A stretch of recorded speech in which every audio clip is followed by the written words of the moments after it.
새벽 2시 한강변 주차장에서 유리창이 깨지는 소리가 났어요. 박영란은 차 안에서 몸을 떨며 울고 있었고 이주환은 그녀의 어깨를 감싸 안은 채 창밖을 노려보고 있었습니다. 멀리서 카메라 플래시가 번쩍였어요. 1번, 2번, 3번. 찰칵, 찰칵. 그 소리가 멈췄을 때 이주환의 손은 주먹으로 굳어 있었어요. 오빠, 우리 이제 어떡해요? 박영란의 목소리는 떨렸습니다.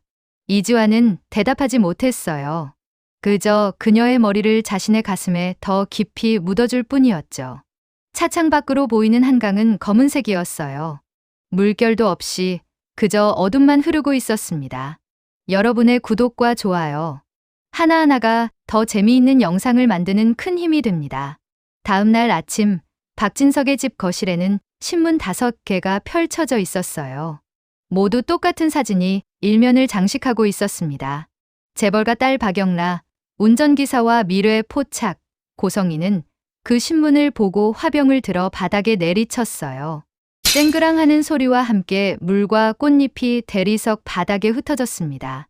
이게 뭐야?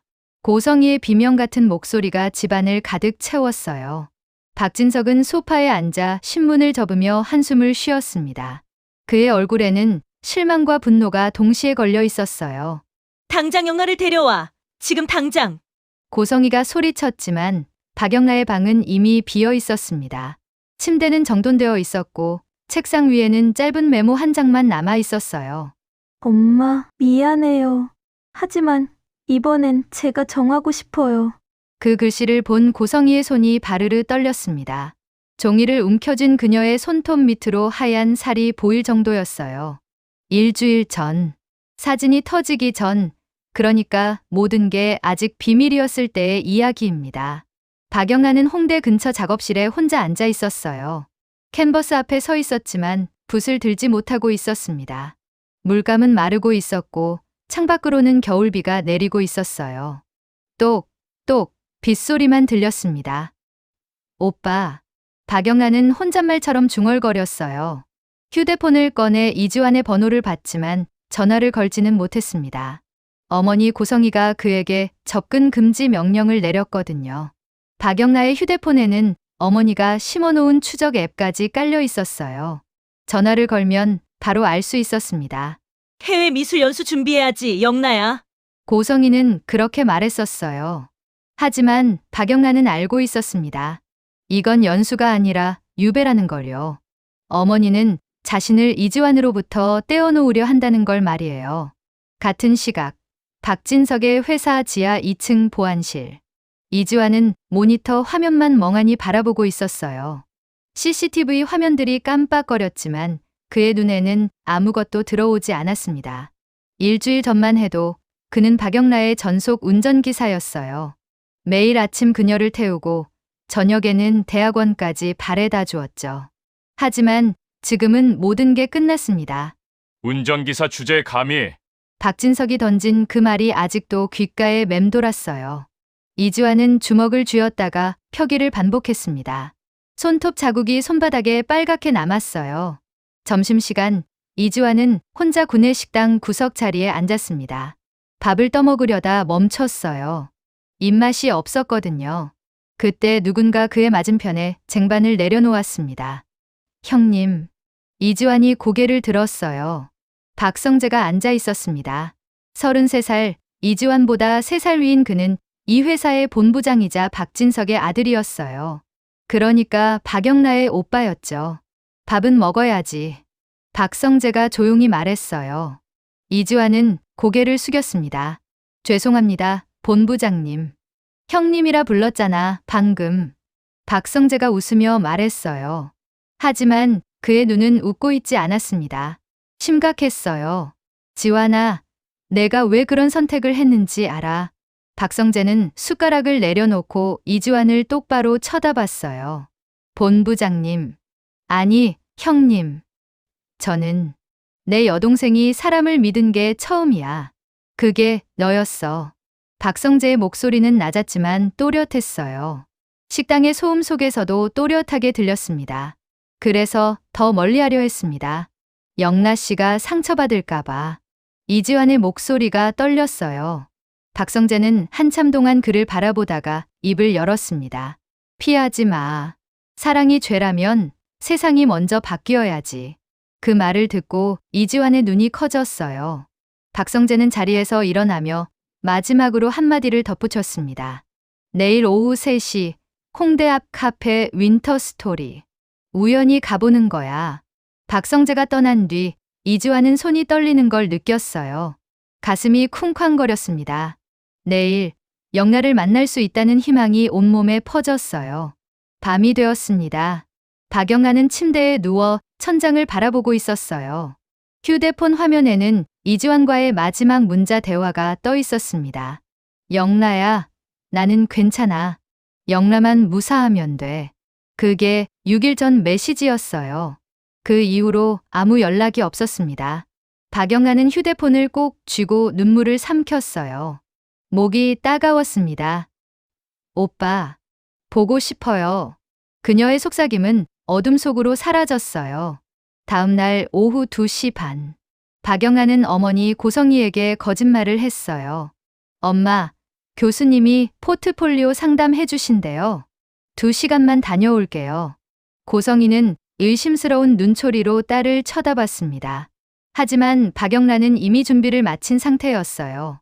가방에는 포트폴리오 파일까지 넣어뒀죠. 2시간, 딱 2시간이야. 기사는 내가 보내줄게. 아니요, 엄마. 혼자 갈게요. 교수님이 가까운 곳에서 만나자고 하셨어요. 박영란은 최대한 담담하게 말했어요. 고성희는 잠시 고민하더니 고개를 끄덕였습니다. 추적 앱이 있으니까 괜찮다고 생각한 거예요. 오후 3시 홍대 윈터 스토리 카페.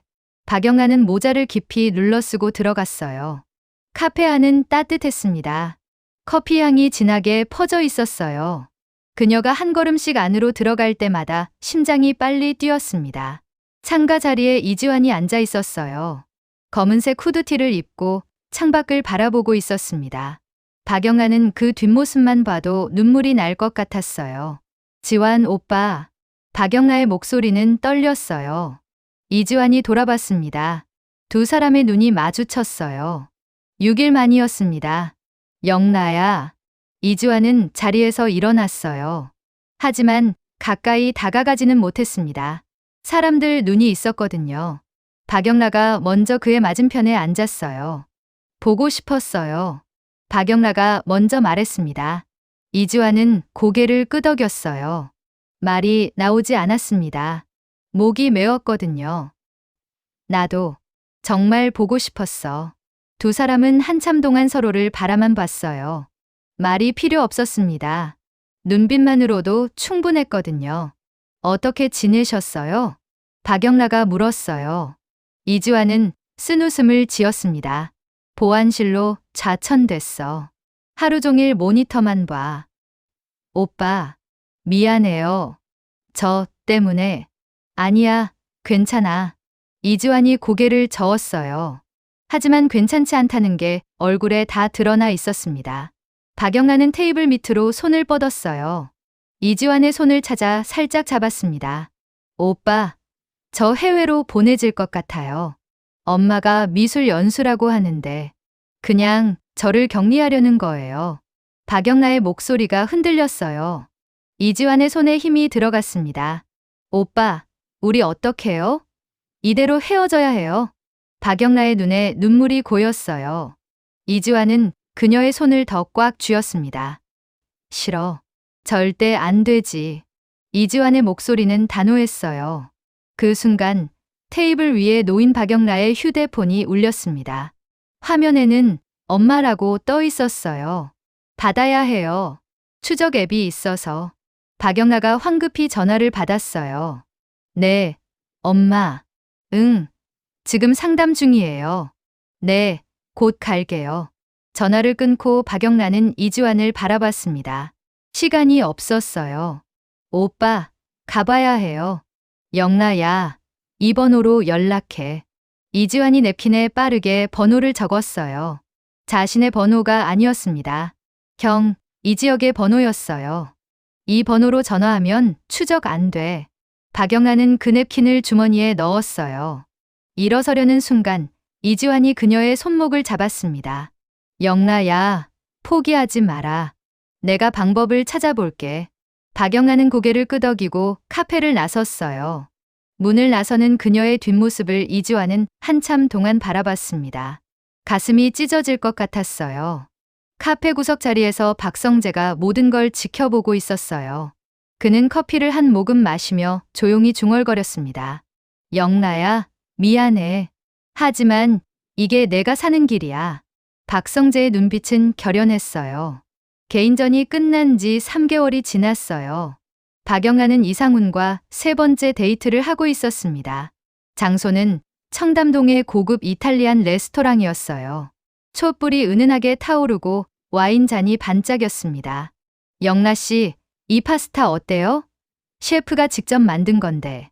이상훈이 부드럽게 물었어요. 박영란은 포크를 들었지만 입맛이 없었습니다. 억지로 미소를 지으며 대답했어요. 네, 맛있어요. 거짓말이네요. 한 입도 안 드셨잖아요. 이상훈의 날카로운 눈이 박영란을 관찰하고 있었어요. 박영란은 당황하며 파스타를 입에 넣었습니다. 죄송해요. 요즘 컨디션이 좀. 이해해요. 전시회 준비하느라 힘드셨을 테니까. 이상훈은 이해심 많은 척했지만 그의 눈빛은 차갑게 빛났어요. 그는 와인을 한 모금 마시며 말을 이었습니다. 영라 씨, 우리 어머니가 다음 주에 식사 자리 마련하고 싶어 하세요. 양가 부모님이 함께요. 박영라의 손이 멈췄어요. 포크가 접시에 부딪히며 쨍그랑 소리가 났습니다. 벌써요? 네, 우리 만난 지도 벌써 3주잖아요. 어머니는 결혼 날짜도 정하고 싶어 하시고요. 이상훈의 목소리는 담담했어요. 마치 사업 계약을 논의하듯 냉정했습니다. 저는 아직 마음의 준비가 안 됐다고요? 이상훈이 박영라의 말을 끊었어요. 그는 냅킨으로 입을 닦으며 앞으로 몸을 기울였습니다. 영라 씨, 솔직히 말할게요. 저도 알아요. 당신 마음에 다른 사람이 있다는 거. 박영라의 얼굴이 하얗게 질렸어요. 이상훈은 차갑게 웃었습니다. 그 운전기사 말이에요. 이주환 씨였나? 어떻게? 제가 조사 안 하고 결혼할 것 같아요? 회사 내부 CCTV도 다 확인했어요. 당신이 그 남자 차에 몇 번이나 탔는지도 알고 있어요. 박영란은 숨이 막혔어요. 가슴이 쿵쾅거렸습니다. 하지만 상관없어요. 이상훈이 와인잔을 들며 말했어요. 과거는 과거니까요. 중요한 건 미래예요.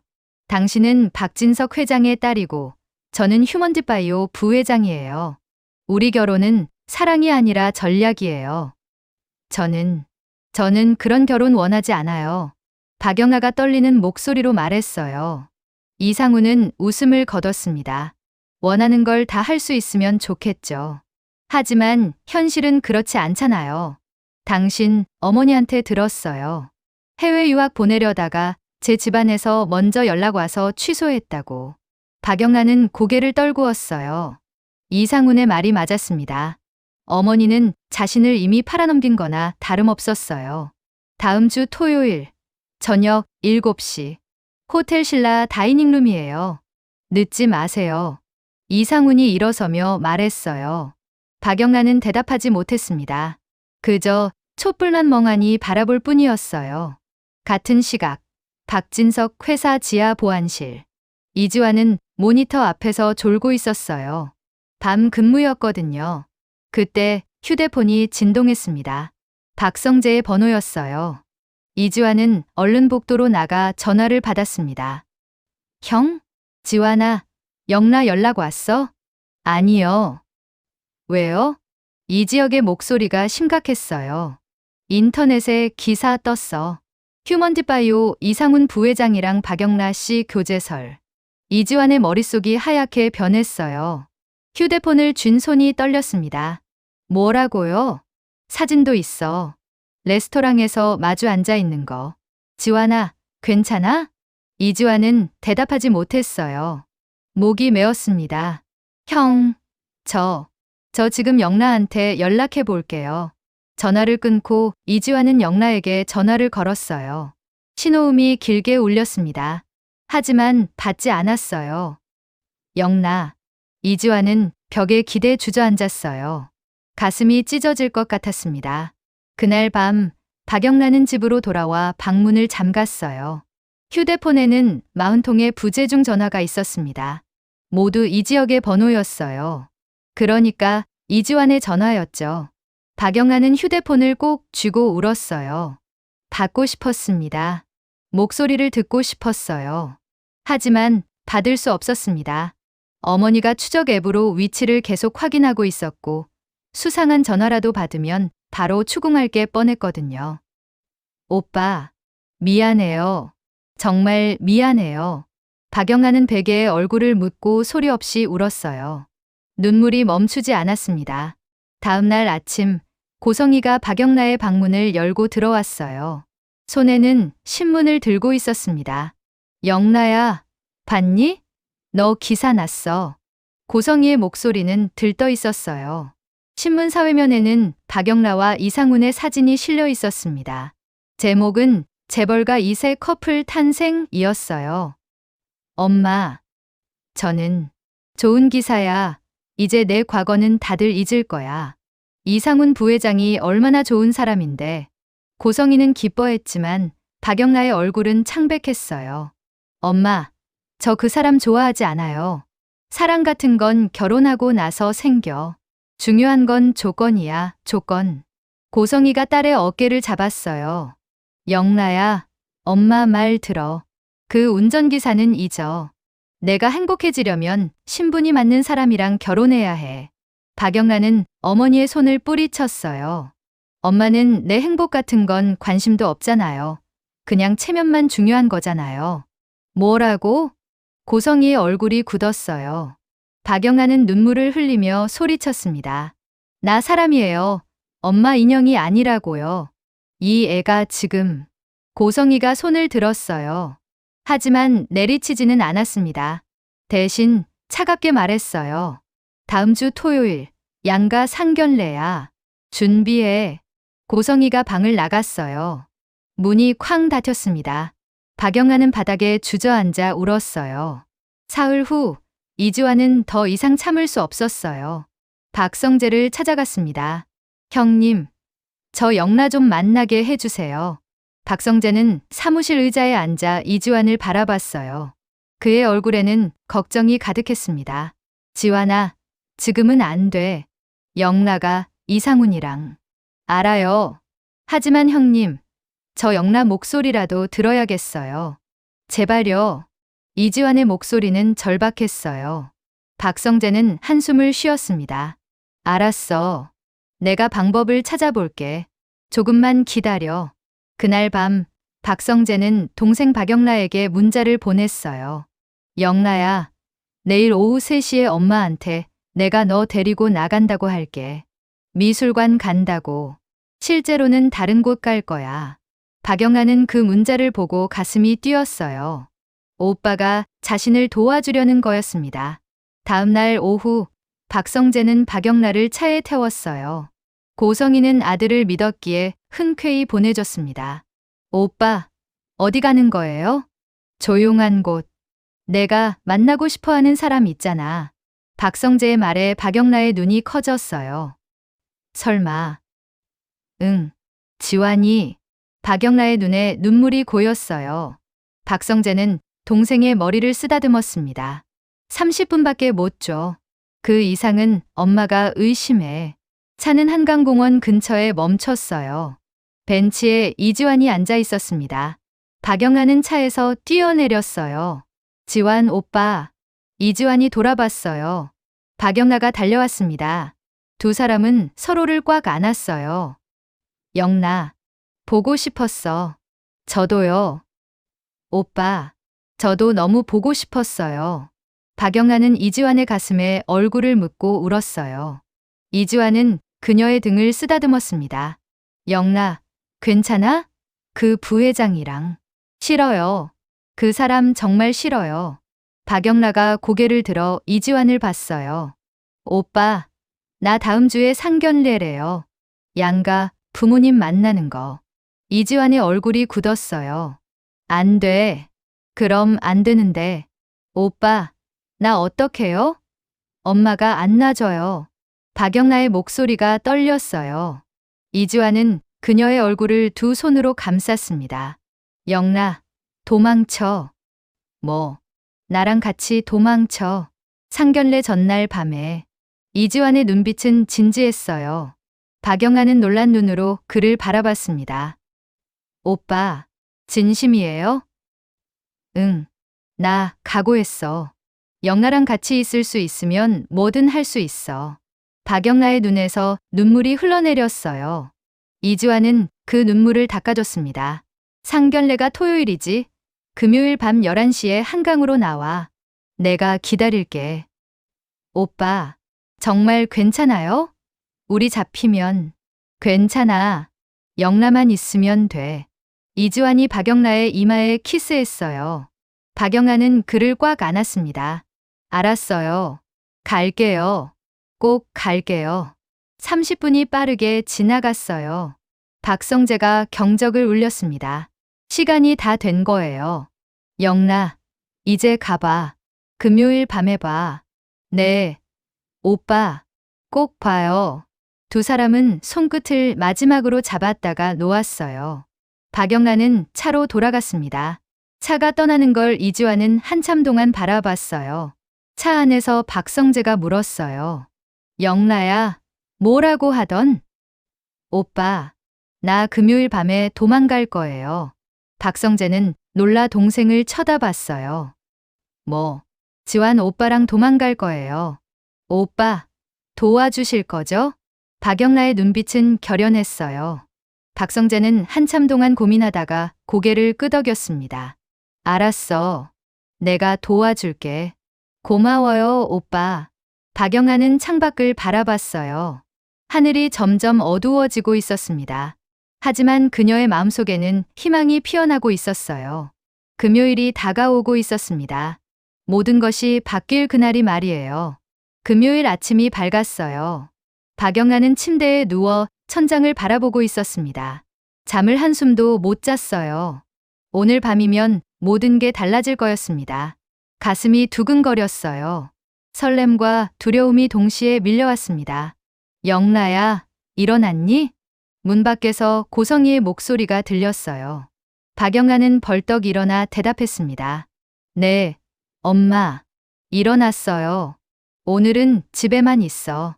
내일 상견례니까 컨디션 관리해야지. 고성이의 목소리는 단호했어요. 박영아는 문을 바라보며 입술을 깨물었습니다. 네, 알았어요. 고성이의 발소리가 멀어졌어요. 박영아는 창문으로 다가가 밖을 바라봤습니다.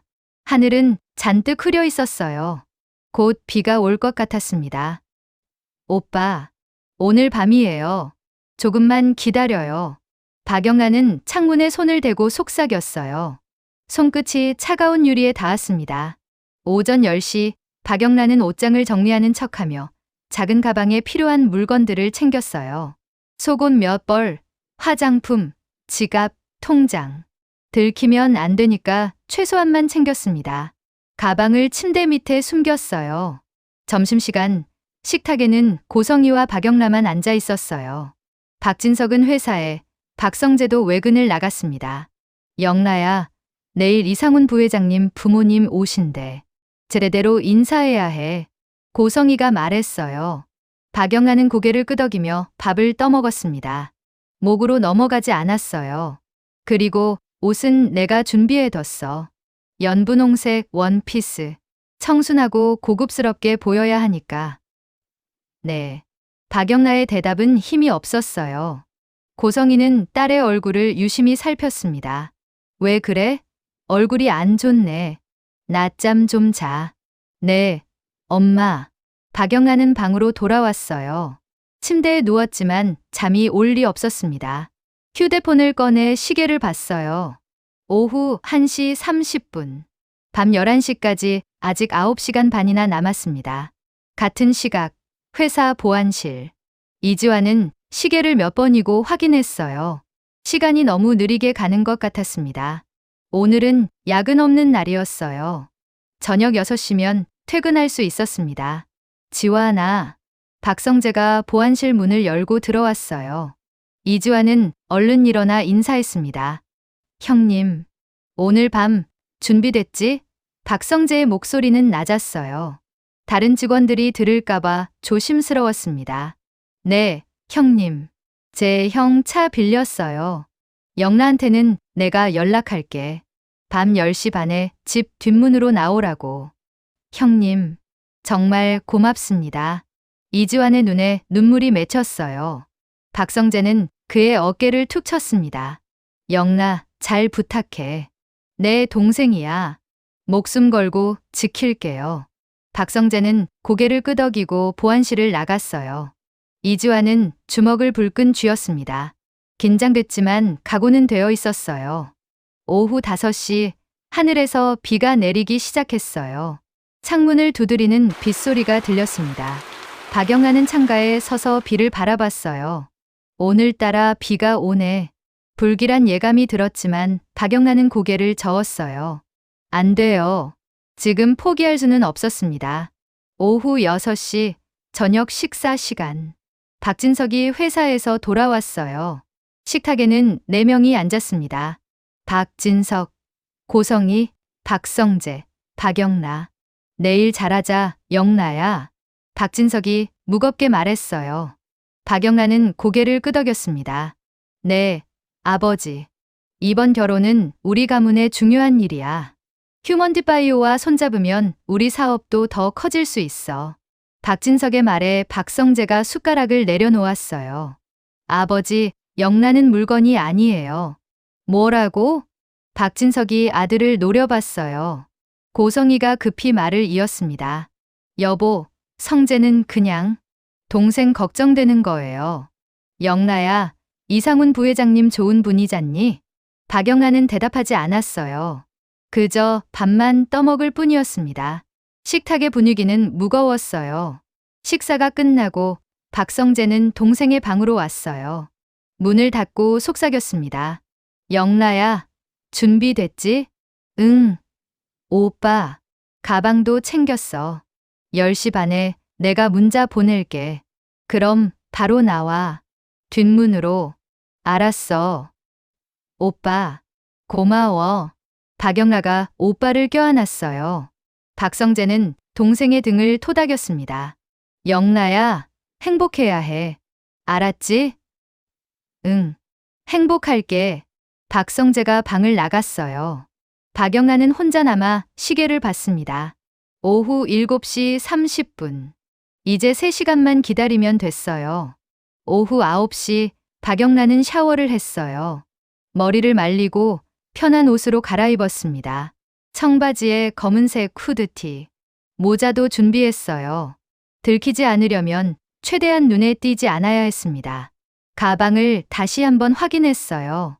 통장, 현금, 신분증, 휴대폰 충전기 다 들어 있었습니다. 오후 10시 박영란은 침대에 앉아 어머니 방 쪽을 주시했어요. 고성희는 일찍 잠들었습니다. 내일 상견례 때문에 컨디션을 관리하려고요. 10시 25분 박영란은 가방을 메고 방문을 살짝 열었어요. 복도는 조용했습니다. 어머니 방에서 불이 꺼져 있었어요. 발소리를 죽이며 계단을 내려갔어요. 1계단, 2계단. 심장이 쿵쾅거렸습니다. 손에 땀이 났어요. 1층 거실을 지나 뒷문으로 향했어요. 문 앞에 서서 손잡이를 잡았습니다. 떨렸어요. 오빠, 기다리고 있겠지? 박영란은 문을 열었어요. 삐걱 소리가 났습니다. 박영란은 숨을 멈췄어요. 하지만 아무 소리도 들리지 않았습니다. 밖으로 나왔어요. 비가 계속 내리고 있었습니다. 후드를 뒤집어 쓰고 골목으로 나갔어요. 모퉁이에 검은색 세단이 서 있었어요. 박성재의 차였습니다. 박영라가 다가가자 창문이 내려갔어요. 영라야, 타. 박성재가 운전석에 앉아 있었어요. 박영란은 뒷좌석에 올라탔습니다. 오빠, 고마워. 괜찮아. 지환이가 한강에서 기다리고 있어. 데려다 줄게. 차가 출발했어요. 빗소리가 차창을 두드렸습니다. 와이퍼가 좌우로 움직였어요. 박영아는 창밖을 바라봤어요. 익숙한 동네가 점점 멀어졌습니다. 이제 돌아갈 수 없었어요. 아니, 돌아가고 싶지 않았습니다. 15분 후 차는 반포 한강공원 주차장에 도착했어요. 멀리 또 다른 차 한 대가 보였습니다. 이 지역의 차였어요. 저기 지환이 있어. 가봐. 박성재가 말했어요. 박영아는 고개를 끄덕이고 차에서 내렸습니다. 비가 얼굴에 닿았어요. 차가웠습니다. 오빠. 박영아가 오빠를 돌아봤어요. 박성재가 창문을 내리고 말했습니다. 영나야, 행복해라. 그게 오빠 소원이야. 응, 고마워. 오빠. 박영아의 눈에 눈물이 고였어요. 박성재는 웃으며 손을 흔들었습니다. 그리고 차를 몰고 떠났어요. 박영아는 이지환의 차를 향해 걸었어요. 한 걸음씩 다가갈 때마다 가슴이 뛰었습니다. 차 문이 열렸어요. 이지환이 내렸습니다. 검은색 후드티를 입고 있었어요. 빗속에서 서로를 바라봤습니다. 지환 오빠. 박영아의 목소리는 떨렸어요. 이지환이 그녀에게 달려왔습니다. 두 사람은 빗속에서 서로를 껴안았어요. 영나, 왔구나. 정말 왔어. 이지환의 목소리는 떨렸어요. 박영아는 그의 가슴에 얼굴을 묻었습니다. 응, 왔어. 오빠한테 왔어. 두 사람은 한참 동안 서로를 안고 있었어요. 비가 온몸을 적셨지만 신경 쓰지 않았습니다. 따뜻했어요. 서로의 온기가 느껴졌습니다. 영나, 추워. 차로 가자. 이지환이 박영나의 손을 잡았어요. 두 사람은 차에 올라탔습니다. 뒷좌석에 나란히 앉았어요. 차 안은 따뜻했어요. 히터가 켜져 있었습니다. 박영아는 젖은 머리를 쓸어 올렸어요. 오빠, 미안해. 늦었지? 아니야. 괜찮아. 영나가 와준 것만으로도. 이지환의 말이 끊어졌어요. 그는 박영나를 똑바로 쳐다봤습니다. 영나, 정말 괜찮아? 이렇게 해도? 박영아는 고개를 끄덕였어요. 응, 괜찮아. 오빠랑 같이 있는 게 제일 중요해. 우리 이제 돌아갈 수 없어. 알지? 알아. 나도 각오했어. 박영라가 이지환의 손을 꽉 잡았어요. 이지환도 그녀의 손을 쥐었습니다. 영나, 사랑해. 이지환의 목소리는 진지했어요. 박영라의 눈에 눈물이 고였습니다. 나도 사랑해, 오빠. 두 사람은 서로에게 다가갔어요. 이지환이 박영라의 얼굴을 두 손으로 감쌌습니다. 박영라도 그의 목에 손을 올렸어요. 영나. 응. 입술이 닿았어요. 부드럽고 따뜻한 키스였습니다. 빗소리가 차창을 두드렸지만 두 사람은 듣지 못했어요. 세상에 둘만 남은 것 같았습니다. 키스는 길어졌어요. 간절하고 절실했습니다. 이지환은 박영라를 더 꽉 안았고 박영라는 그의 등을 쓰다듬었어요. 그때였어요. 찰칵. 멀리서 플래시가 터졌습니다. 한 번, 두 번. 찰칵. 찰칵. 이지환이 박영라에게서 떨어지며 창밖을 봤어요. 어둠 속에서 누군가 카메라를 들고 있었습니다. 뭐야? 이지환이 차 문을 열고 뛰어나갔어요. 하지만 그 사람은 이미 오토바이를 타고 도망가고 있었습니다. 아, 씨. 이지환은 주먹을 쥐고 그 뒷모습을 바라봤어요. 박영라도 차에서 내렸습니다. 오빠, 방금 뭐였어? 기자야. 우리 찍었어. 이지환의 목소리는 떨렸어요. 박영라의 얼굴이 하얗게 변했습니다. 그럼 우리 들킨 거야? 이지환은 대답하지 못했어요. 그저 박영라를 안을 뿐이었습니다. 영라, 미안해. 내가 조심했어야 하는데. 아니야. 오빠, 잘못 아니야. 박영라가 그의 가슴에 얼굴을 묻었어요. 눈물이 났습니다. 오빠, 이제 어떡해? 일단 여기서 떠나자. 빨리. 이주환이 박영라의 손을 잡고 차에 올랐어요. 시동을 걸었습니다. 차는 주차장을 빠져나갔어요. 빗속을 달리는 차 안에서 두 사람은 말이 없었어요. 긴장감이 가득했습니다. 박영라는 창밖을 바라봤어요. 서울의 야경이 흐릿하게 보였습니다. 오빠, 우리 어디로 가? 일단, 형, 집으로 가자. 형이 며칠 숨겨줄 수 있대. 형님 집? 응. 이지혁, 형. 네, 친형. 이주환이 핸들을 꽉 잡았어요. 손에 힘이 들어갔습니다. 30분 후 차는 마포구의 한 빌라 앞에 멈췄어요. 3층짜리 낡은 건물이었습니다. 이지환과 박영란은 차에서 내렸어요. 여기가 형 집이야. 올라가자. 계단을 올라갔어요. 2층 201호. 이주환이 벨을 눌렀습니다. 문이 열렸어요. 왔구나. 이지혁이 문을 열어줬어요. 30대 초반으로 보이는 남자였습니다. 안경을 쓰고 있었어요. 형, 고마워. 들어와. 빨리. 세 사람은 집 안으로 들어갔어요. 작은 원룸이었습니다. 하지만 깨끗하고 정돈되어 있었어요. 영나 씨죠? 처음 뵙겠습니다. 이지혁이에요. 이지혁이 손을 내밀었어요. 박영란은 악수하며 고개를 숙였습니다. 안녕하세요. 박영라예요. 도와주셔서 감사합니다.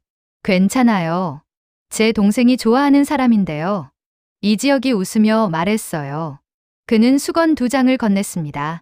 일단 머리 좀 말려요. 감기 걸리겠어요.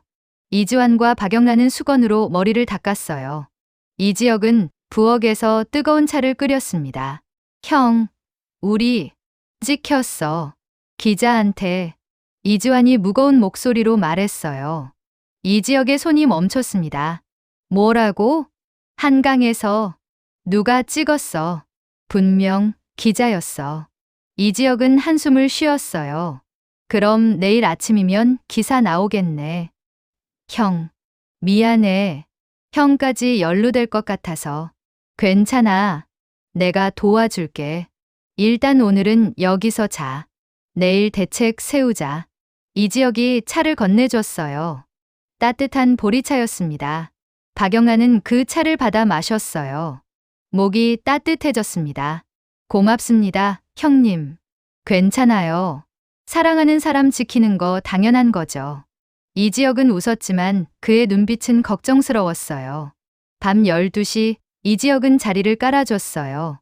거실에 이불 2채를 펼쳤습니다. 여기서 자요. 내일 아침에 일어나서 뉴스 확인해 봐야 할 거예요. 네. 형. 고마워. 이지혁은 자기 방으로 들어갔어요. 거실에는 이주환과 박영라만 남았습니다. 두 사람은 나란히 이불에 누웠어요.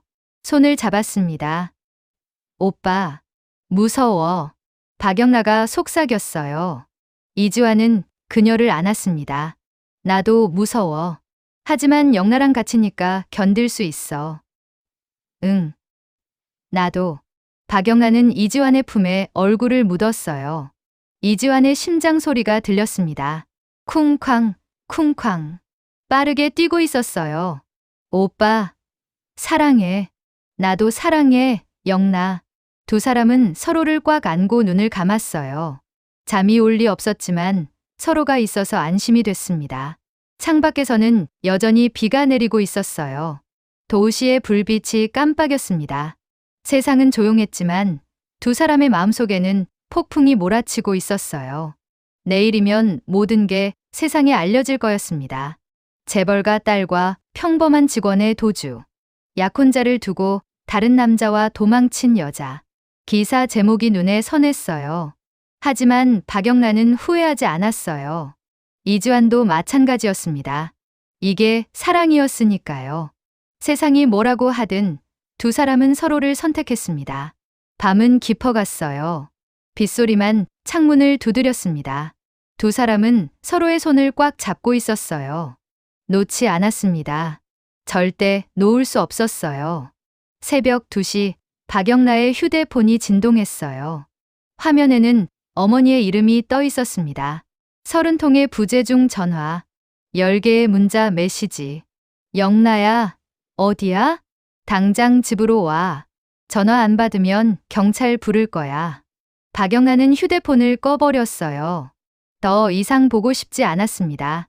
이지환이 그녀를 더 꽉 안았어요. 괜찮아. 내가 있어. 응. 고마워. 오빠. 박영란은 눈을 감았어요. 피곤했습니다. 긴장이 풀리니 졸음이 왔어요.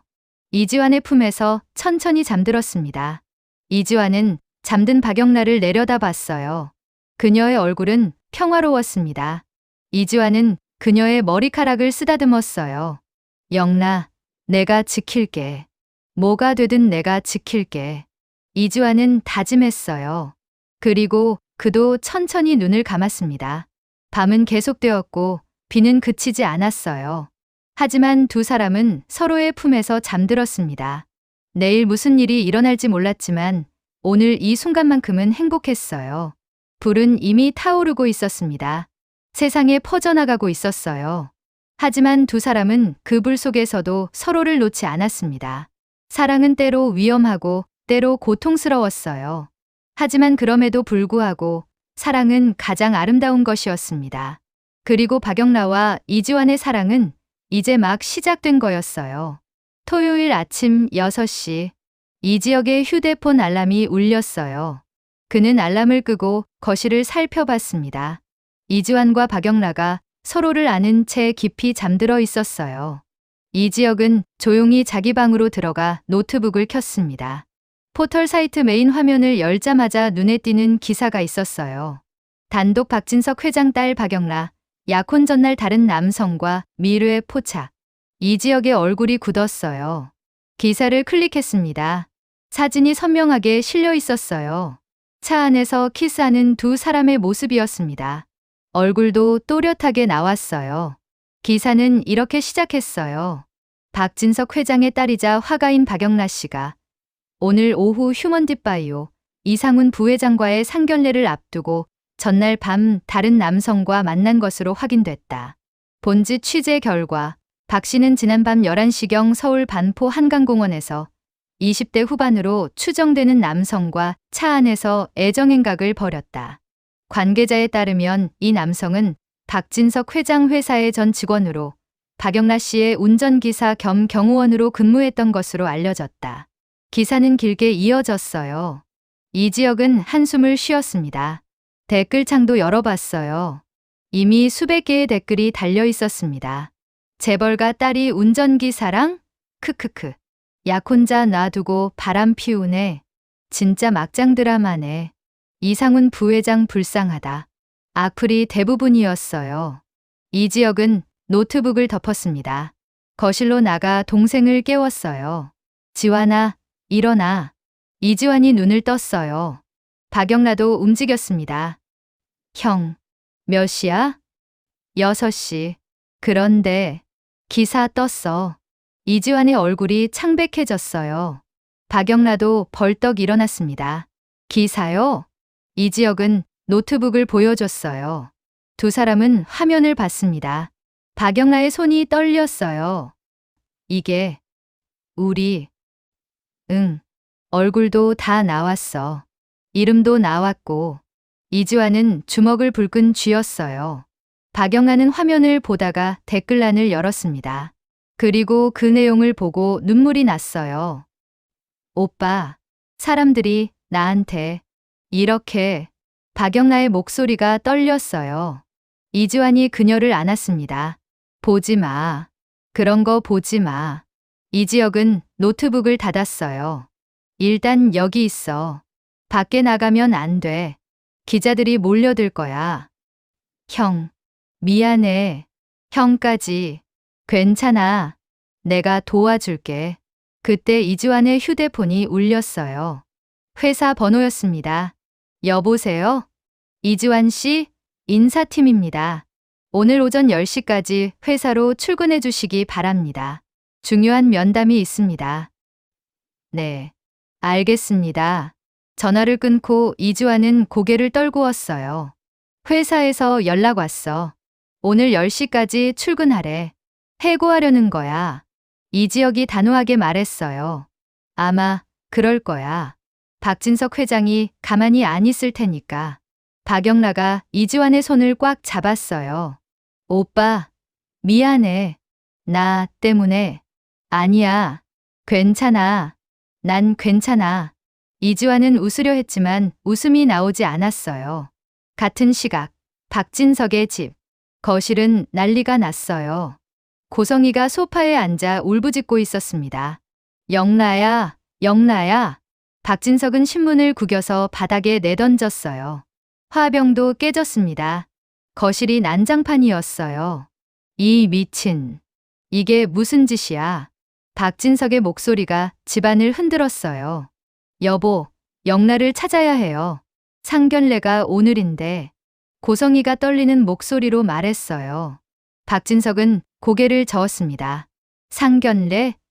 이제 무슨 상견례야. 이미 다 망했어. 그때 현관 초인종이 울렸어요.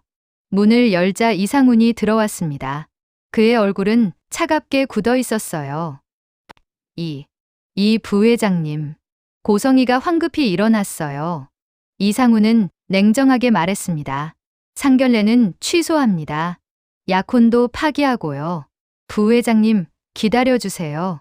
제가 영라를 찾아서. 필요 없어요. 이상훈이 고성이의 말을 끊었어요. 전 이미 충분히 모욕당했습니다. 우리 가문의 명예에 먹칠하는 일은 이제 그만하고 싶네요. 이상훈은 박진석을 쳐다봤어요. 회장님, 사업제휴건도 철회하겠습니다. 이상훈이 돌아섰어요. 고성이가 그의 팔을 잡으려 했지만 뿔이 쳐졌습니다. 문이 쾅 닫혔어요. 고성이는 그 자리에 주저앉았어요. 울음이 터져 나왔습니다. 끝났어. 다 끝났어. 영라, 그 애가 우리 가문을 망쳤어. 박진석은 창밖을 바라봤어요. 그의 얼굴은 굳어 있었습니다. 성재를 불러. 네, 박성재를 당장 부르라고. 박진석의 목소리는 위협적이었어요. 30분 후 박성재가 집에 도착했어요. 거실로 들어서자마자 박진석이 소리쳤습니다. 내가 도와준 거지? 내가 영라를 빼돌린 거지? 박성재는 침착하게 대답했어요. 네, 제가 도왔습니다. 이 자식이. 박진석이 아들에게 다가갔어요. 손을 들어 뺨을 때리려 했습니다. 하지만 박성재는 피하지 않았어요. 그대로 맞았습니다. 짜라. 소리가 거실에 울렸어요. 박성재의 뺨이 빨갛게 변했습니다. 성재야. 고성이가 울먹이며 아들을 봤어요. 박성재는 어머니를 쳐다봤습니다. 엄마, 영라는 행복할 권리가 있어요. 행복. 그 운전기사랑? 미쳤니? 고성이가 소리쳤어요. 박성재는 고개를 저었습니다. 미친 게 아니, 사랑하는 거예요. 영라는 진심으로 그 사람을 사랑해요. 사랑이 뭐가 중요해? 신분이 중요하지. 고성이의 목소리는 울분을 토해냈어요. 박성재는 어머니를 똑바로 쳐다봤습니다. 엄마는 신분 때문에 아빠랑 결혼했잖아요. 그래서 행복하세요? 고성이의 입이 다물어졌어요. 대답할 수 없었습니다. 박성재는 계속 말했어요. 전 영라가 행복했으면 좋겠어요. 신분이고 뭐고 다 필요 없어요. 그냥 사랑하는 사람이랑 행복하게 사는 게 중요해요. 너도 나가. 박진석이 소리쳤어요. 당장 나가. 오늘부터 넌 내 아들 아니야. 박성재는 아버지를 쳐다봤어요. 그의 눈에 눈물이 고였습니다. 네, 알겠습니다. 전 영라 편이에요. 끝까지. 박성재는 집을 나섰어요. 문이 닫히는 소리가 크게 울렸습니다. 거실에는 고성이와 박진석만 남았어요. 고성이는 바닥에 주저앉아 울었습니다. 영라야, 영라야, 돌아와. 제발 돌아와. 박진석은 소파에 앉아 머리를 감싸 쥐었어요. 그의 손이 떨렸습니다. 오전 9시 이지혁의 집. 이지환은 정장으로 갈아입고 있었어요. 회사에 가야 했습니다. 오빠, 나도 같이 갈게. 박영라가 말했어요. 이주환은 고개를 저었습니다. 안 돼. 위험해. 하지만 오빠 혼자 보낼 수 없어. 박영라의 눈빛은 단호했어요. 이주환은 한숨을 쉬었습니다. 알았어. 하지만 차 안에서 기다려야 해. 절대 밖에 나오면 안 돼. 응. 알았어. 두 사람은 이지혁에게 인사하고 집을 나섰어요. 이지혁의 차를 빌렸습니다. 조심해. 기자들 조심하고. 응. 형.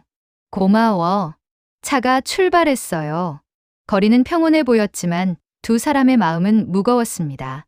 30분 후 차는 박진석 회사 앞에 도착했어요. 입구에 기자들이 몰려 있었습니다. 카메라를 들고 대기하고 있었어요. 오빠, 저기 기자들. 알아. 일단 지하 주차장으로 가자. 차는 지하 주차장으로 들어갔어요. 다행히 기자들은 눈치채지 못했습니다.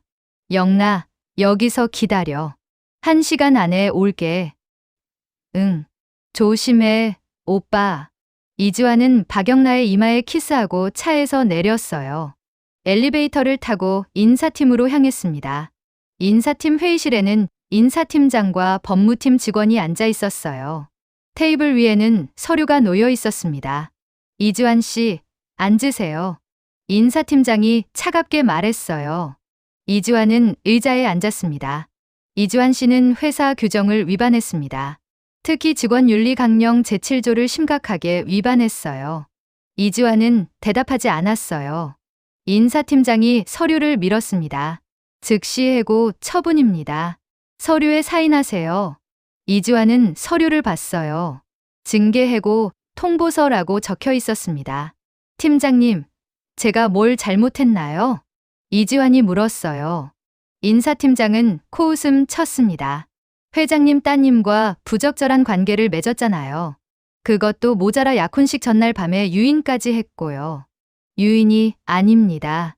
서로 사랑해서 만난 거예요.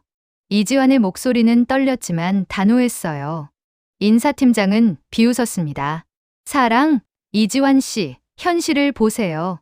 당신은 평범한 직원이고 박영라 씨는 재벌가 딸이에요. 신분이 안 맞아요. 신분이 뭐가 중요합니까? 중요하죠. 여기는 현실이에요. 드라마가 아니고. 인사팀장이 펜을 건넸어요. 어차피 나갈 거 빨리 사인하세요. 퇴직금은 법대로 드릴게요. 이주환은 펜을 받았어요. 손이 떨렸습니다. 하지만 서류에 사인했어요. 또박또박 자기 이름을 적었습니다. 이제 나가세요. 회사 출입도 금지입니다. 이주환은 자리에서 일어났어요. 회의실을 나와 복도를 걸었습니다. 직원들이 그를 쳐다봤어요. 수근거리는 소리가 들렸습니다. 저 사람이 그 운전기사래. 재벌가 딸이랑 바람났다며? 대박이다. 이주환은 고개를 들고 걸었어요. 부끄럽지 않았습니다. 후회도 없었어요. 엘리베이터를 타고 지하 주차장으로 내려갔어요. 차가 보였습니다. 박영라가 앞 유리창 너머로 보였어요. 이주환이 차 문을 열고 탔어요. 박영라가 그를 쳐다봤습니다. 오빠, 해고당했어. 이주환이 담담하게 말했어요. 박영라의 눈에 눈물이 고였습니다. 오빠, 미안해. 나 때문에. 아니야. 괜찮아. 이주환이 박영라를 안았어요. 난 후회 안 해. 영라랑 같이 있는 게 더 중요해. 박영라는 그의 품에서 울었어요. 이주환은 그녀의 등을 쓰다듬었습니다. 이제 우리 뭐 하지? 박영라가 물었어요. 이주환은 잠시 생각했습니다. 일단 어디 숨을 곳을 찾아야 해. 형, 집에만 있을 순 없으니까. 돈은? 형이 좀 빌려줬어. 한 달은 버틸 수 있어. 이주환이 박영라의 손을 잡았어요. 영라, 힘들 거야. 정말 힘들 거야. 그래도 괜찮아? 박영라는 고개를 끄덕였어요. 응. 오빠랑 같이면 괜찮아. 두 사람은 서로를 보며 웃었어요. 힘들었지만 함께라서 견딜 수 있었습니다. 차는 지하 주차장을 빠져나갔어요. 밖에는 여전히 기자들이 있었지만 차의 선팅 때문에 안이 보이지 않았습니다. 무사히 빠져나갔어요. 오후 1시 이지혁의 집으로 돌아왔어요. 이지혁은 점심을 준비하고 있었습니다. 왔어? 어떻게 됐어? 해고당했어, 형. 이지환이 무겁게 말했어요. 이지혁은 한숨을 쉬었습니다. 그럴 줄 알았어. 일단 밥 먹어. 배고프지? 세 사람은 식탁에 앉았어요. 라면과 김치, 계란이 전부였지만 감사했습니다. 형, 계속 여기 있을 순 없을 것 같아. 형한테 피해 갈까봐. 괜찮아. 일주일 정도는 괜찮아. 그 사이에 원룸이라도 구하자. 형, 고마워. 이지환의 목소리가 떨렸어요. 박영라도 고개를 숙여 인사했습니다. 형님, 정말 감사합니다. 괜찮아요. 사랑하는 사람끼리 같이 있어야죠. 이지혁은 웃으며 말했어요. 하지만 그의 눈빛에는 걱정이 가득했습니다. 식사 후 박영라는 거실 창가에 앉아 밖을 바라봤어요. 하늘은 맑았습니다. 햇빛이 비쳤어요. 평화로운 오후였습니다. 하지만 박영라의 마음은 무거웠어요. 휴대폰을 켜보니 200통이 넘는 부재중 전화가 있었습니다. 대부분 어머니였어요. 몇 통은 오빠 박성재였습니다. 박성재의 문자를 열어봤어요. 영라야, 괜찮아? 걱정된다. 연락 줘. 박영라는 문자를 보내려다가 멈췄어요. 오빠한테 더 이상 피해를 주고 싶지 않았습니다. 그때 이지환이 옆에 앉았어요. 뭐 봐? 오빠, 문자. 성재 오빠. 연락해봐. 걱정할 거야. 박영라는 고개를 끄덕이고 문자를 보냈어요. 오빠, 나 괜찮아. 걱정하지 마. 지환 오빠랑 잘 있어. 오빠한테 피해 갈까봐 걱정돼. 미안해. 몇 분 후 답장이 왔어요. 영라야, 다행이다. 피해는 신경 쓰지 마. 너만 행복하면 돼. 필요한 거 있으면 언제든 연락해. 오빠가 도와줄게. 박영라는 문자를 보고 눈물이 났어요. 오빠가 있어서 감사했습니다. 오후 4시 박진석의 회사 임원 회의실에서 긴급 회의가 열렸어요. 박진석이 단상에 서 있었습니다. 오늘부터 우리 회사는 위기 관리에 들어갑니다. 언론 대응팀을 구성하고 모든 인터뷰 요청은 거절하세요. 임원들은 긴장한 표정으로 고개를 끄덕였어요. 박진석은 계속 말했습니다. 그리고 박영라와 관련된 모든 언급을 금지합니다. 직원들에게도 입단속하세요. 네, 회장님. 회의가 끝나고 박진석은 사무실로 돌아왔어요. 의자에 앉아 한숨을 쉬었습니다. 책상 위에는 신문이 쌓여 있었어요. 모두 딸 이야기였습니다. 영라야, 넌 왜 이러는 거니? 박진석의 목소리는 낮고 떨렸어요. 그의 눈가가 붉어졌습니다. 오후 6시 저녁 시간. 이지혁은 밖에서 치킨과 맥주를 사왔어요. 오늘은 좀 먹어야지. 힘든 하루였잖아. 세 사람은 치킨을 먹으며 TV를 켰어요. 뉴스가 나오고 있었습니다. 재벌가 딸 박영라 씨의 파혼 소동이 사회적 이슈가 되고 있습니다. 휴먼디바이오 측은 약혼 파기를 공식 발표했으며 이지혁이 급히 채널을 돌렸어요. 하지만 다른 채널에서도 같은 뉴스가 나오고 있었습니다. TV 끄자 이지혁이 리모컨을 내려놓았어요. 거실이 조용해졌습니다. 미안해, 형. 나 때문에. 박영라가 고개를 숙였어요. 이지혁은 고개를 저었습니다. 괜찮아요. 세상이 원래 이래요. 며칠 지나면 또 다른 뉴스가 나올 거예요. 그럴까요? 그럼요. 사람들 관심은 금방 옮겨가요. 이지혁은 웃으며 말했지만 그의 눈빛은 걱정스러웠어요. 밤 9시 박영라와 이지환은 작은 방에 나란히 누워 있었어요. 이지혁이 방을 내줬습니다. 오빠. 응? 후회 안 해? 박영라가 물었어요. 이지환은 그녀를 돌아봤습니다. 한 번도 안 했어. 너는? 나도 한 번도 안 했어. 두 사람은 손을 잡았어요. 창밖으로 달빛이 들어왔습니다. 오빠, 우리 앞으로 어떻게 될까? 모르겠어. 하지만 같이 있으면 뭐든 할 수 있을 것 같아. 나도 그래. 오빠랑 같이면 무섭지 않아. 박영란은 이지환의 품에 파고들었어요. 이지환은 그녀를 꽉 안았습니다. 영나, 사랑해. 나도 사랑해, 오빠. 두 사람은 키스했어요. 길고 달콤한 키스였습니다. 세상이 아무리 차갑고 잔인해도 두 사람은 서로를 가지고 있었어요. 밤은 깊어갔어요. 도시의 불빛이 깜빡였습니다. 어딘가에서는 고성이가 딸을 찾아 헤매고 있었고, 어딘가에서는 박진석이 한숨을 쉬고 있었어요. 어딘가에서는 박성재가 동생 걱정에 잠을 이루지 못하고 있었습니다. 하지만 이 작은 방 안에서 박영라와 이지환은 서로의 품에서 평화를 찾았어요. 내일은 또 어떤 일이 일어날지 몰랐지만 오늘 이 순간만큼은 행복했습니다. 사랑은 쉽지 않았어요. 세상은 두 사람을 비난했고 미래는 불확실했습니다. 하지만 그럼에도 불구하고 사랑은 계속되었어요. 박영라와 이지환의 사랑은 이제 막 시험대에 올랐습니다.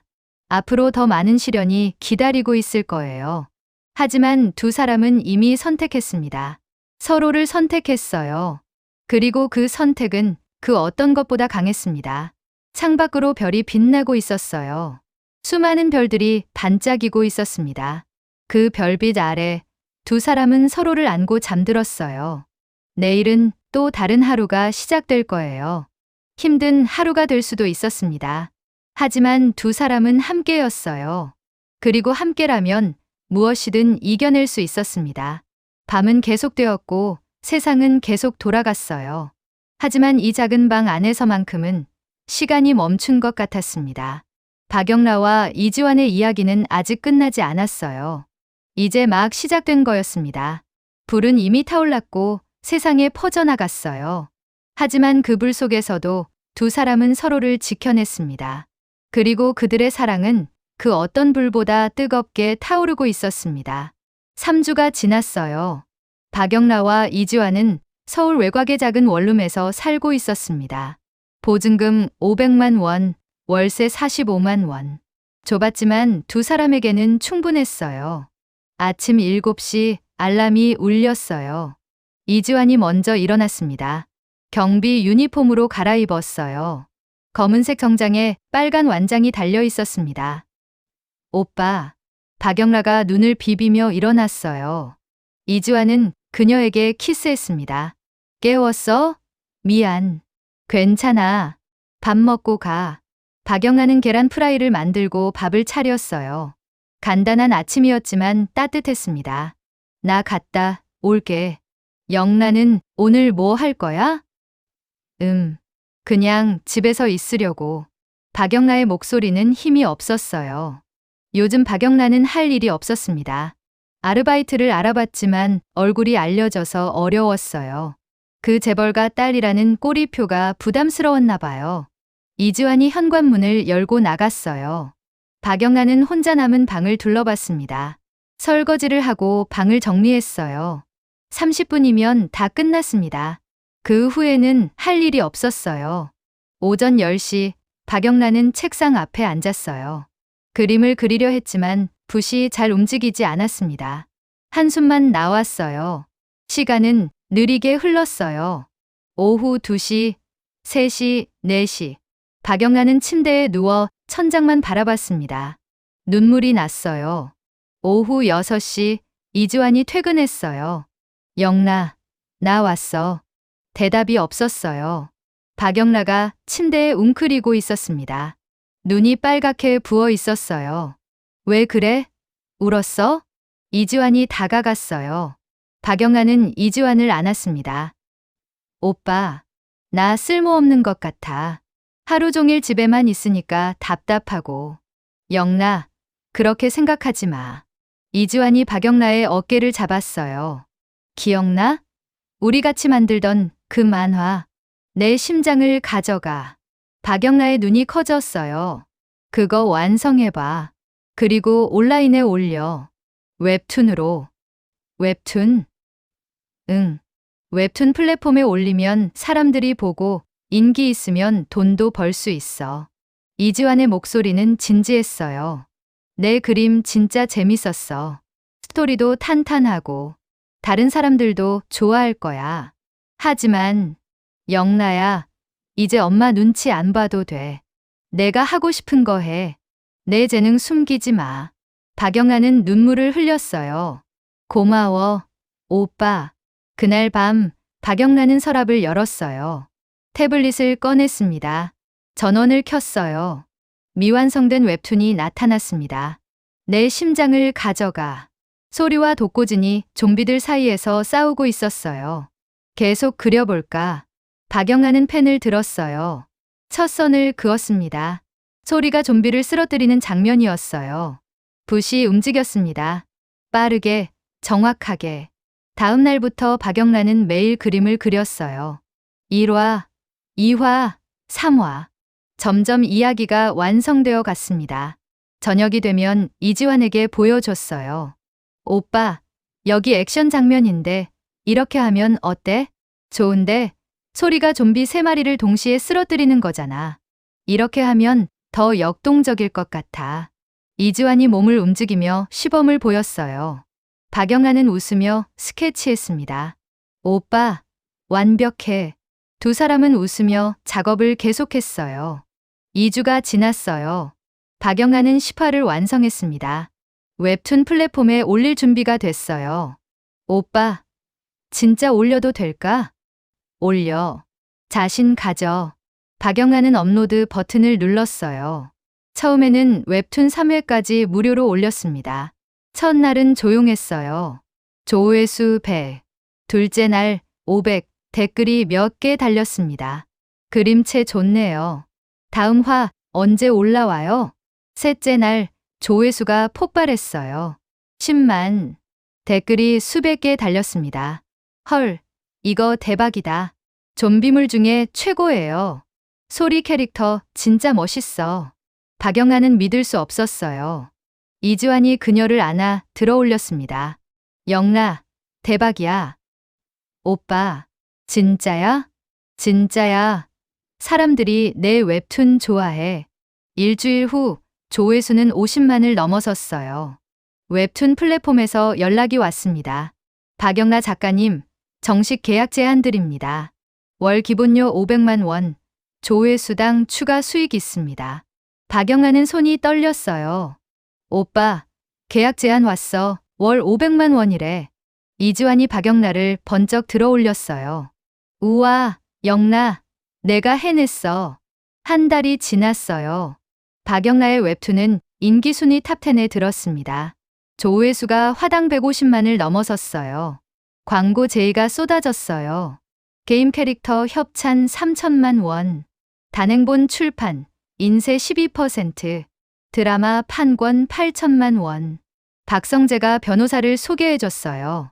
계약서를 검토하고 협상했습니다. 출판 계약을 했어요. 단행본 한 권이 첫 주에 3만 부가 팔렸습니다. 드라마 판권도 팔았어요. 오빠, 우리 진짜 돈 벌었어. 응, 내가 해냈어, 영나. 3개월 후, 두 사람은 더 넓은 곳으로 이사했어요. 작은 빌라의 25평 전세였습니다. 박영나의 웹툰 수익과 이지환이 모은 돈을 합쳐서 계약했어요. 오빠, 이게 우리 집이야? 박영나가 새 집을 둘러보며 감탄했어요. 넓은 거실, 밝은 주방, 큰 창문. 응, 우리 집. 이 방은 영나 작업실로 쓰자. 좋아. 짐을 다 정리하고 두 사람은 거실 소파에 앉았어요. 창밖으로 도시의 야경이 보였습니다. 영나야. 응? 우리 정말 많이 왔다. 이지환이 박영나의 손을 잡았어요. 영나, 나 너한테 할 말이 있어. 뭔데? 이지환은 주머니에서 작은 상자를 꺼냈어요. 벨벳 상자를 열자 반지가 들어있었어요. 화려하진 않지만 정성스럽게 고른 은반지였습니다. 안쪽에는 작은 글씨가 새겨져 있었어요. 영나지환. 오빠, 이게. 박영나의 눈이 커졌어요. 이지환은 무릎을 꿇었습니다. 박영나, 나랑 결혼해 줄래? 이지환의 목소리는 떨렸어요. 박영란은 눈물을 흘렸습니다. 처음 한강에서 만났을 때 나 너한테 말했잖아. 나랑 결혼하자고. 그때는 반지도 없고 돈도 없었어. 근데 이제는 달라. 이 반지 화려하진 않지만 내 마음 다 담아서 골랐어. 이지환은 박영라의 손을 잡았어요. 여전히 많지는 않아. 재벌가 딸이었던 너한테는 초라할 수도 있어. 하지만 내가 줄 수 있는 건 진심이야. 평생 널 사랑하겠다는 진심. 이 반지에 다 담았어. 박영란은 무릎을 꿇고 이지환과 눈을 맞췄어요. 오빠, 나한테 돈이나 집이 중요한 게 아니야.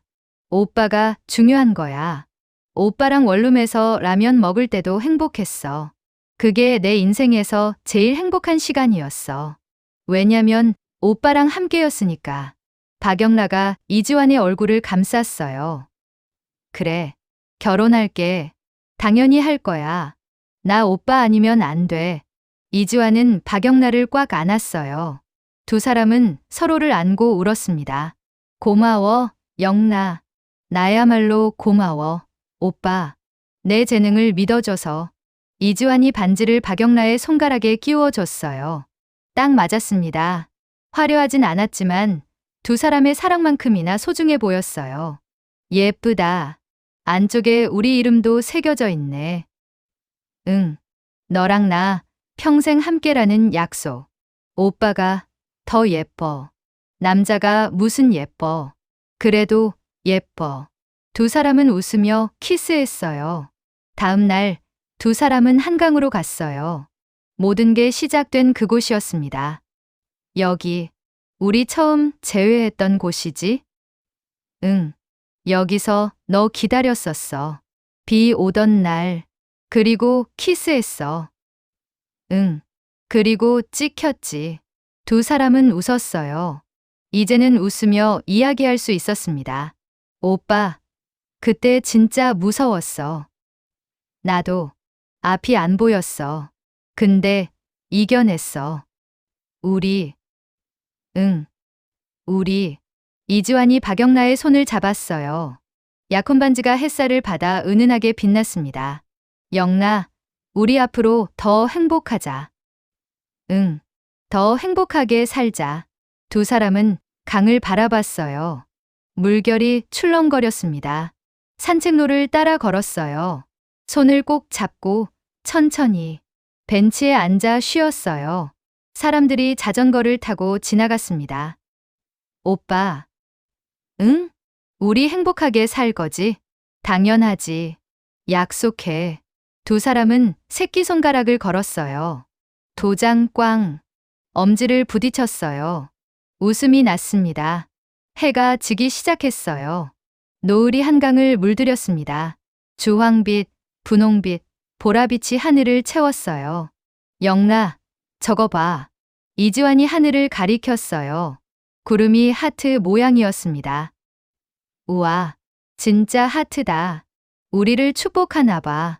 박영란은 이지환의 어깨에 머리를 기댔어요. 오빠, 사랑해. 나도 사랑해, 영라. 노을 아래에서 두 사람은 키스했어요. 부드럽고 따뜻한 키스였습니다. 이제 두 사람은 당당했어요. 세상이 뭐라고 하든 그들의 사랑은 진짜였으니까요. 밤이 되어 집으로 돌아왔어요. 박영란은 작업실로 들어가 그림을 그렸습니다. 오늘의 감동을 웹툰에 담고 싶었어요. 소리와 독고진이 폐허가 된 도시에서 손을 잡고 있는 장면을 그렸어요. 박영란은 미소 지으며 저장했어요. 이건 자신과 이지환의 이야기이기도 했습니다. 이지환이 들어왔어요. 영라, 아직도 작업해? 응. 오늘 감동을 담고 싶어서. 우리 같다. 맞아. 우리 이야기야. 이지환이 박영라를 뒤에서 안았어요. 고생 많았어. 이제 쉬자. 두 사람은 침실로 갔어요. 침대에 나란히 누웠습니다. 창밖으로 별이 빛나고 있었어요. 수많은 별들이 반짝이고 있었습니다. 세상은 여전히 차갑고 삶은 여전히 불확실했어요. 하지만 박영라와 이지환에게는 서로가 있었습니다. 그리고 그걸로 충분했어요. 불은 이미 타올랐고 세상에 퍼져나갔어요. 하지만 그 불은 두 사람을 파괴하지 못했습니다. 오히려 그들을 더 단단하게, 더 밝게 만들었어요. 박영아는 억압에서 벗어나 자신의 재능을 마음껏 펼쳤어요. 이주환은 사랑하는 사람을 지켜내고 그녀의 재능을 믿어줬습니다. 신분의 차이, 부모의 반대, 세상의 비난. 모든 것을 넘어섰습니다. 왜냐하면 그들에게는 진심이 있었으니까요. 그리고 그 진심은 결국 승리했습니다. 박영아의 웹툰 댓글창에는 응원 댓글들이 달렸어요. 작가님, 응원합니다. 행복하세요. 작가님 이야기 알아요.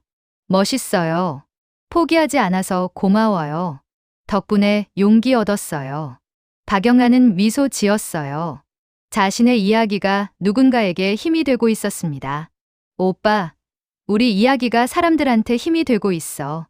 그렇구나. 다행이다. 응. 우리가 견뎌낸 게 의미가 있었어.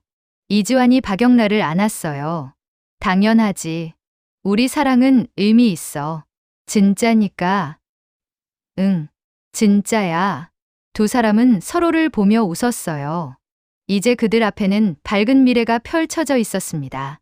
두 사람이 창가에 서서 도시의 야경을 바라보는 모습이 보였습니다. 박영라의 손에는 약혼 반지가 은은하게 빛나고 있었어요. 화려하진 않았지만 진심이 담긴 그 반지는 어떤 보석보다 아름다웠습니다. 오늘부터는 어제와 같지 않았다. 사랑은 감히, 그러나 멈출 수 없는 것이었다. 그리고 그 사랑은 새로운 세상을 만들어갔다. 오늘도 이야기 함께 해주셔서 감사합니다. 이 드라마의 앞날 여러분은 어떻게 흘러갈 것 같으신가요? 댓글로 남겨주시고 구독과 좋아요, 알림 설정으로 다음 회차도 함께 해주세요.